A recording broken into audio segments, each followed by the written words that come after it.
Okay. 2016, we've actually hit a milestone in photography. What does that mean? And nobody talked about it. I've never seen anybody talk about it. The milestone photographies have actually hit the limits of what we've been desiring all these years with like the Nikon D500, the Fuji X-T2. Well, we're going to add some frou-frou like touch screens. And we're also going to have RGB. I mean, already, for God's sakes, the Nikon D500 will take pictures in basic near total darkness. I mean, are you usually taking pictures of crap you can't even see? So the RGBW sensor is going to improve high ISO performance. It's going to improve noise in low light. That technology has been around since 2007 when Kodak invented it, or you could still say 2010. This is also what I've said 1,000 times to people. Every camera company is working off the plan that whatever they release that year is crap that they fully developed 5 years prior. That's the way every camera company works off of this, and no one's ever mentioned that, and this is a hardcore fact. Every camera company works off the fact that they have a 5-year buffer of technology that they release. So they've got new technology, but they release 5-year technology before that. So there's always a buffer there.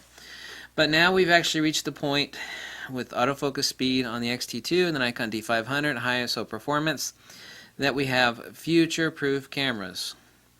Barring the fact of you mistreating them or mechanical failure, which of course all electronics ultimately fail. However, this is currently undeniably the best made camera as far as, and Fujifilm I now rank in top 3.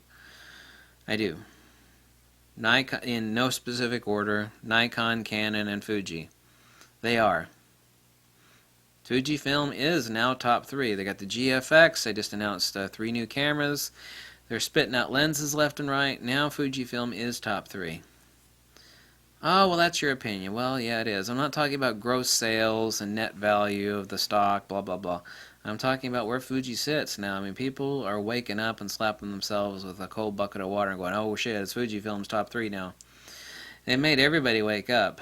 Nikon's going to come out with something amazing this year, but it's basically just going to be a full-frame version of the Nikon D500. And they're going to have possibly, from what I've heard, is going to be a full-frame mirrorless that'll have the same F-mount. There's going to be a magic camera because it's their 100th anniversary, but this video is not about that fact. The video is about the fact that we now have future-proof cameras that, barring mechanical and electronic failure, which is an absolute necessity of electronics, and if you take open cameras, I mean, they're just jam-packed full of electronics.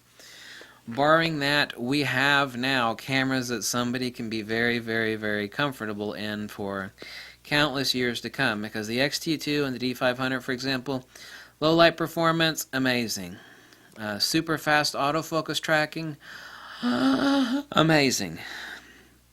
Human beings and animals are not getting faster, neither are airplanes, really. Well, I mean, they kind of are, but I mean, that's not a point of contention in photography. Birds aren't getting faster. For bird photographers, now obviously Fuji needs to develop some more glass, obviously so, and they are doing that and releasing more glass.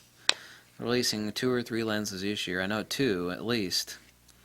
But we now have cameras that are future-proof. In other words, that unless you're just, I gotta have it, the latest, latest and greatest, with just some frou-frou features. When the RGBW sensor comes out, everybody's going to start chirping, but oh my god, this is the best low-light performance out there. No, the D500 are already shooting total darkness, for Christ's sakes. So who cares? I mean, I'll have to review it and buy it, blah, blah, blah, but, to the average photographer, we have reached the summit. Everything else is just cake.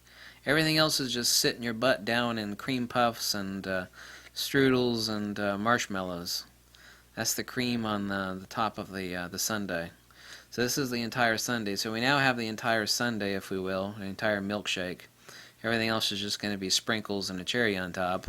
So far as advanced touch screen, the radical new RGBW sensor, which isn't that radical, which is going to start hitting everywhere. Card speeds, I mean, crap. The XQD card, the buffer is basically bottomless. So, we've reached it now, and it's something to be happy about because there's nothing left. Because all before we had issues with dynamic range, we had issues with, especially like on the XT1, you know, the camera just was not cut out for sports action wildlife. No way, no damn how. The XT2, to hell with that. I mean, that's, you'll eat it up, no problem. You'll eat it up. And once you've reached that, I mean, what the hell else is there to want? Well, it's an important point. Now you need to start concentrating on lighting. Lighting, because everything is lighting. And actually everything after that is lighting control. So, you should be happy 2016 we reached a plateau, except for Canon. Oh my God. That we have all the stuff that people have been wanting since the Nikon D3 and, you know, that whole range of advanced super DSLRs came out. We have it now. And so we have now, from the major camera companies, we have the entire milkshake. Everything from this point on is going to be cherries and sprinkles on top. And I know you're going to say this, well, no, there's going to be radical new technology. It's going to change the face of everything. Ha, ha, ha, ha. Yeah, like what? We've already got bottomless buffers. You want something that's going to shoot in absolute total darkness, which Nikon already does do that. What the hell else do you want? I mean, what else? The autofocus is already blasting fast. I mean, there's not really that much else. There is, but this really covers it all, and so is the Nikon D500. So it's covered. I'm not wanting for autofocus speed on sports, action, wildlife, or anything else. If there's nothing left for want, except for frou-frou. You know what frou-frou is? Frou-frou is the sprinkles on top, right? If the only thing that's really left is frou-frou and nuance, then that's a good place to be. And so 2016 kind of was a milestone for Nikon and definitely for Fujifilm, because now we really have all that we want. If you say we need something else, you know, you're just going to say something about frou-frou. I want touchscreen, I want IBIS, I want... Give me a break, will you? That's frou-frou. No, it's not. Touchscreen, no, it's frou-frou. It's frou-frou. You think it's a necessity. It's frou-frou. That's like someone saying, you know, oh my God, I can't live without like 900 count Egyptian cotton bed sheets. It's like, yeah, no, you're a spoiled millionaire. No, you don't need that crap. It's just frou-frou. Thanks for watching. And it was kind of an important point that we have reached a milestone of future-proof cameras. So we've reached that.